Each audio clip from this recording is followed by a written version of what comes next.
waxaana wanaagsan dhammaan akhyaartana daawanaysa meel kastood joogtaanba kusoo dhawaada mar kale iyo barnaamijkeenii falaqaynta qodobadan kusoo qaadanayno waxaa ka mid a wafdigii madaxweynaha jamhuuriyadda somalilan cabdiraxmaan ciro ee imaaraadka carabta tegay oo xogtii ugu dambeysay haddana soo gaadhay oo la sheegay in goob ay ku degeen ay ku xayiran yihiin oo dhinacna uga bixi laayihiin muddo hadda ku dhow ama kaba badanba dhowr iyo 30 saacadood ayaa la sheegayaa in hoteelkii ay ku degeen shimbirjiiqle cidna aanay u galaynin cidna aanay kasoo baxaynin mas-uuliyiinta imaaraadka carabta oo gebi ahaanba baloogareeyey oo markaasi goobtaasi mas-uulkii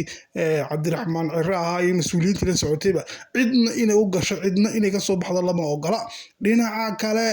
mas-uuliyiinta imaaraadka carabta ayaa casuumaad rasmiya u soo diray madaxweynaheenii muuse biixi cabdi iyo wasiirkii doctor ciise kayd.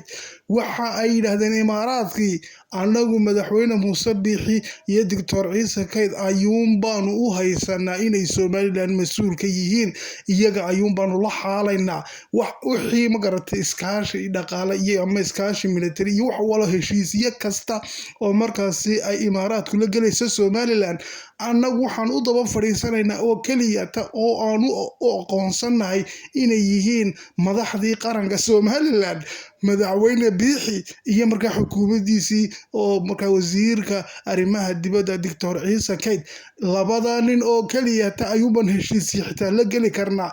ama ha ahaata mid maalgashiya ama ha ahaata mid xagga ammaanka, yacni wax kasta oo imaaraadku xitaa somalilan ka caawinayo iyaga ayuunban anagu u aqoonsanahay. dowlad rasmiya bay yidhaahdeen, way dalbadeen casuumaad rasmiya u soo direen madaxweyne biixi oo maanta baxaya. faahfaahin dheer ayaan idiin hayaa, xaalku haddaba waa sidee, muuqaalana waan idiin hayaa markaasi dad goobjoog ah oo xaqiijinaya markaasi dhacdadan hadda taagan. qodobada iyo qodobo kale ayaa kusoo qaadanaynaa barnaamijka, kusoo dhawaada. salaamay war qaranka waa qofulan yahay meeshii waan gaaray ammaanka saasa loo sugo horta waa artan, laakiin meeshuba muuse looga maarmi waayey. muuse beri hargeysa ka imanaya marka halkaas soo salaamaya qaranka ninkaas waa sii qofushanay muuse laga maarmi waayey. muuse laga maarmi meel halkan ku qofulanaa ku xidhanahay marka bal muuse beri aan sugno salaamaya suldaanka wey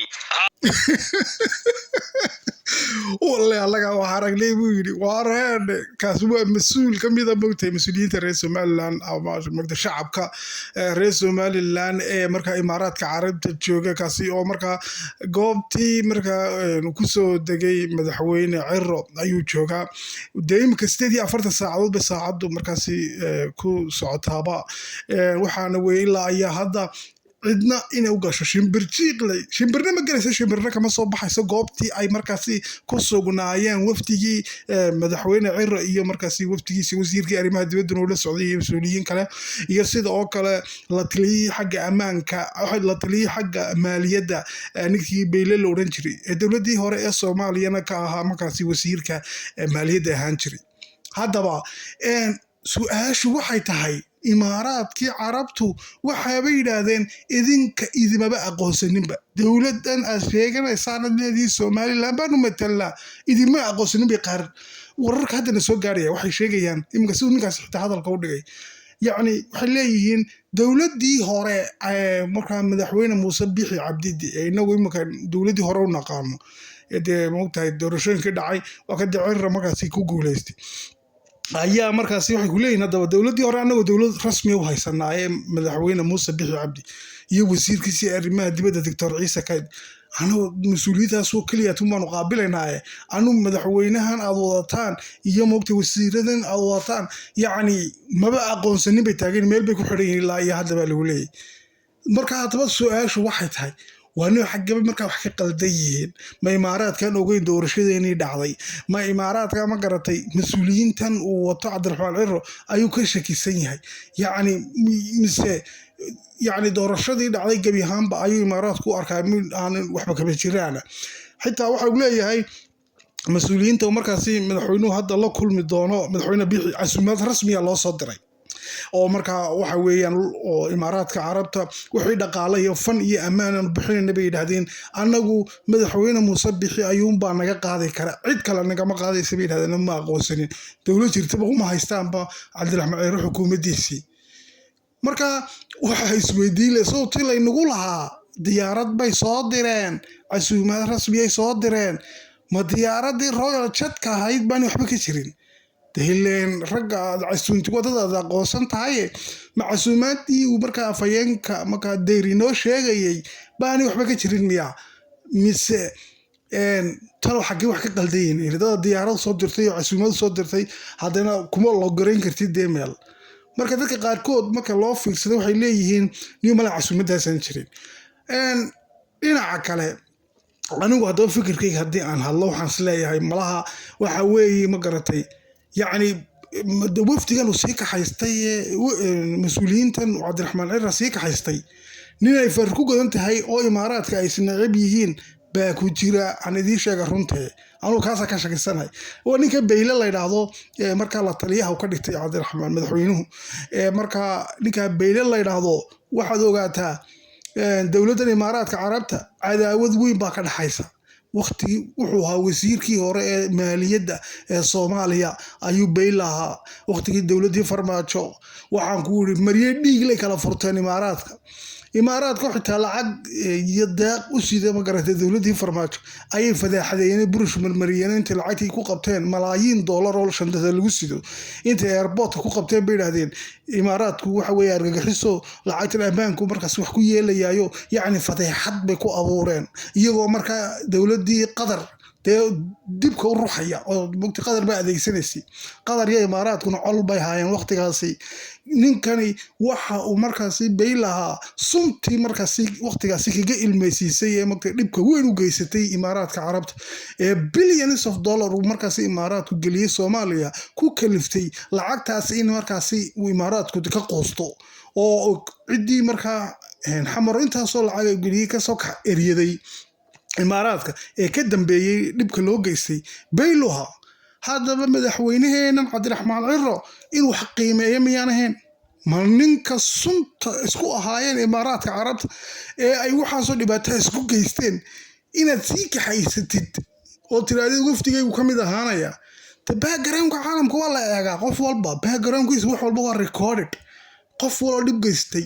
yacni waa record adoo iska dalaadalaqla inaad geshid ma hadday waxa weeyaan iminka dalal tusaale youtuberkayga iminka hadlaya dee warbaahintaasi qaranka u hadlaysa difaacaysa soo iminka Djibouti oo kale soo iminka ma garatay dee iskuma kacsanin oo dee runta kama sheegna dhibkay qarankayga ku hayaan dee hanoo iska dalaadalqa lama gelayo waayo dee ila farayga yaala waan ogahay qof kale oo ma garata xitaa hadduu kaxaysu yidhaahdo kaalaya raac dama suurtoobayso meesha dee farayga yaala masar saasoo kale dee qarankaygan iyo moogtahay aan ku cilownay soo maaha marka haddaba baylow waba youtuber baan hayba anuu dee moogtahay ninkaa wariyaha baan hayo hadda waxa ogay meel bayna farayga yaalaan soomaaha wadamadaasi haddaba baylow isagoo dagaal toosa la galay imaaraadka carabta oo fadeexadeeyey oo lacagtii moogtahay ka xanibay ayuu haddana wafdigii madaxweynihii ka haystay sida oo kale madaxweynaha laftarkiisana waqtigii ma garatay DB Wall ayaa cabdiraxmaan ciro hadalla ka yaalan imaaraadka markaasi aad ugu aflagaadeeyay oo markaa uu sheegay in dambiilayaal yihiin qaranka ku soo xadgudbay way duubantahay ma garanaysa marka waxaad ogaataan reer Somaliland dadku damaha sideenna ama wadina caalamka wax walo kelmadooda tirahdaa way duubantahay dambi kastood gashay ilaa laga cafiyo mooyaane dambi kasta qofku galo ilaa laga cafiyo mooyaane waa recorded meel bay yaalaan intelligence iyo sirdoonadoodu way xafideen qof kasto ilaahu kelmad qaldan ma tiraahdo oo qaran ka soo jeeda de wadamada carabtuna way naga sii xag jiraanba boqortooyooyinkooda dad wax ka sheegtid oo afaarahooga gashid wallahi la qiyaamaha kuma iloobayaan maalin dhawata la arkay moogtahay nin kelmad ka sheegay oo maxay nin baa dhalay ma garatay niyo Suuriya ku soo qabteen oo kii moogtahay inankii waxa dhalay hogaamiyihii hore malaha Xamaas ba dhalay maalin buu kelmad qaldan ka sheegay oo moogtahay imaaraadka deetana weeraray markaasi dowladda ma waxa ka soo wareegay imka dhowr sanadood ma bay dhaweyn ba kelmadii bay ku haystaan nimanka markii Suuriya ay burburtay ninkii wala soo aftoobay dhab wala qabtay ma garatay markiiba waxa la soo haaday de ma garatay Suudaanka Imaaraadka marka inta iska burqantidood moogtahay meel kasta jiidid haddana ma garatay de siraac yani waxa weeyaan anu taas un baan sababeynaya malaha rekoorkoodu bay yaalay meesha aw sidii doontaa haatee madaxweyne biixi iyo Dr. Ciise Kayd iyo xukuumadii hore ayuu mar anagu aqoonsanay ugu taas ba xukuumada rasmi ah u haysana iyagu baan heshiisiin la gali karnaa ilaa ma garatay xitaa mas'uuliyiinta Mareykanka ee halka jooga iyagu baa la kulmaya baa leeyahay mudana biixi maanta baxaya isaga iyo wasiirkeena Dr. Ciise Kayd xogta soo kordhana way noo barnaamijyada dambe nabadgelyo